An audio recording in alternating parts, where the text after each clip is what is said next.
আসসালামু আলাইকুম ওয়ারহমতুল্লাহি ওয়াবারাকাতুহ। রাসূল সাল্লাল্লাহু আলাইহি ওয়াসাল্লাম বলেছেন, রোজাদারের জন্য দুটি আনন্দ, একটি ইফতারের সময়, আরেকটি আল্লাহর সাথে সাক্ষাতের দিন। সহিহ বুখারী। ইফতারের আগের এই মুহূর্তে মন খুলে দোয়া করুন, কারণ এই সময়ের দোয়া আল্লাহর দরবারে কবুল হয়। এখন পড়ুন, আল্লাহুম্মা লাকা সুমতু ওয়া আলা রিজকিকা আফতারতু।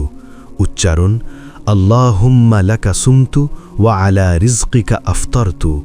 অর্থ, হে আল্লাহ, আমি তোমারই জন্য রোজা রেখেছি এবং তোমারই দেওয়া রিজিক দিয়ে ইফতার করছি।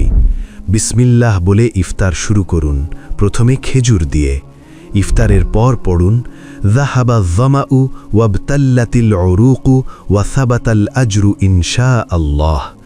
অর্থ, পিপাসা দূর হল, শিরা উপশিরা সিক্ত হল এবং ইনশা আল্লাহ সওয়াব নিশ্চিত হল।